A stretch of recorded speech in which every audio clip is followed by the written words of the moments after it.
After his wife's funeral, his 6-year-old daughter handed him a small USB drive. "Mama recorded these for you, Daddy.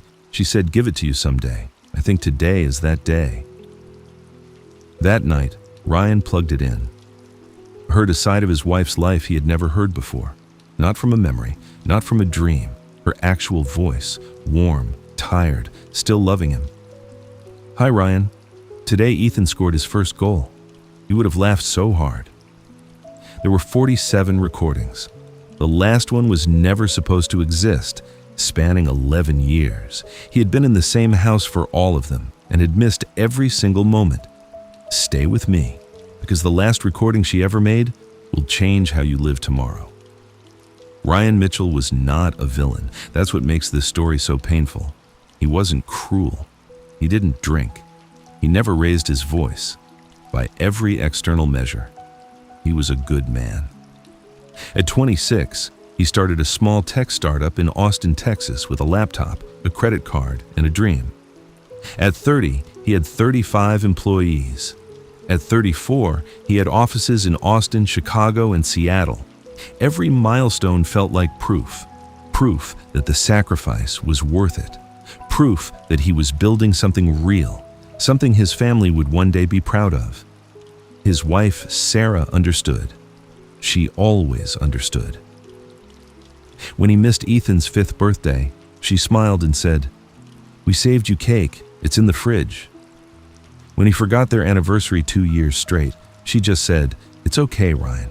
I know what you're building. I'm proud of you." And she meant it. She always meant it, until the night she didn't. It was a Sunday evening in October. Sarah had set the table, candles, his favorite pasta, the good wine. The kids were at her mother's place. It was supposed to be just the two of them. One dinner, no interruptions. Ryan had promised. At 7 p.m., his phone rang. A client in London. "Just 20 minutes, he mouthed to her. Sarah sat at the table alone and waited. 20 minutes became 40. 40 became 2 hours. When Ryan finally walked into the dining room, the candles had burned down, the pasta was cold, and Sarah was sitting there, still, quiet. She looked at him and said, not with anger, but with exhaustion, "Ryan, I don't need a weekend in Paris. I don't need flowers or a bigger house. I just need one dinner. One dinner where you don't check your phone. Is that really too much to ask?" Ryan felt it land. He genuinely did. He took her hand and said, "Next Sunday, I promise. Just us. Phone off." She looked at him for a long moment, then smiled softly. "Okay.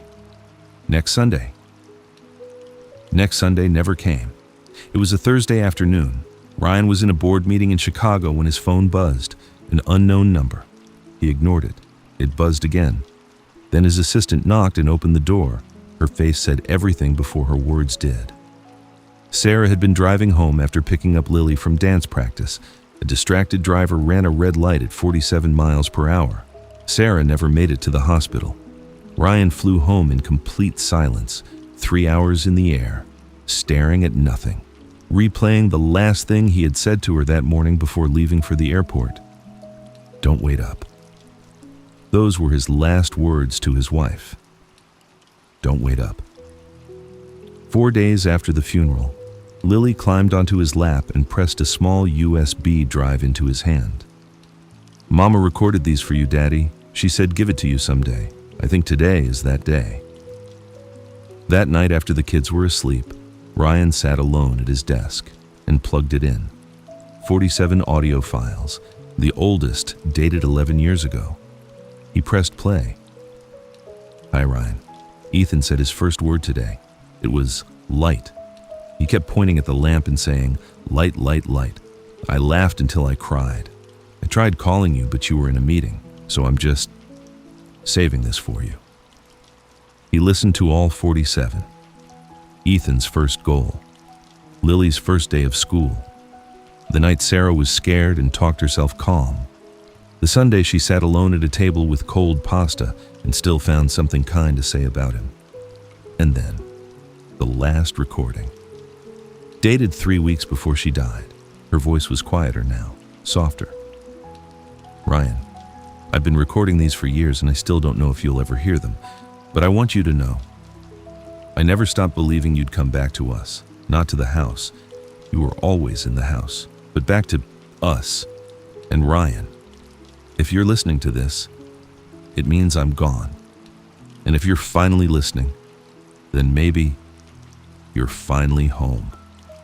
Ryan sat in the dark for a very long time. Then his phone lit up on the desk. A call from his business partner, the biggest deal of his career, the one they had been chasing for 2 years. The phone rang, and rang, and rang. Ryan looked at it, then looked down the hallway toward his children's rooms.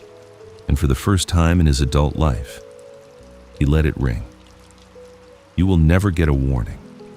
There will be no alarm that goes off and says, "This is the last normal Tuesday you will ever have." No notification that says, "This is the last time she will set the table for you." Life doesn't work that way. Ryan wasn't a bad husband because he didn't love Sarah. He was a bad husband because he assumed she would always be there. Tomorrow, next week, after this deal, after this year. She was always going to be there. Until she wasn't. The people at home are not asking for everything. They are asking for something. One dinner, one evening, one moment of your full attention, and one day, without any warning, they won't be able to ask anymore. So tonight, put the phone down.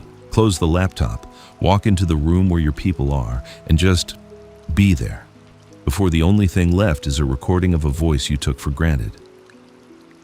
If this story hit you, share it with someone who needs to hear it today. And tell me in the comments, what is one thing you will do differently tonight? I read every single one. See you in the next story.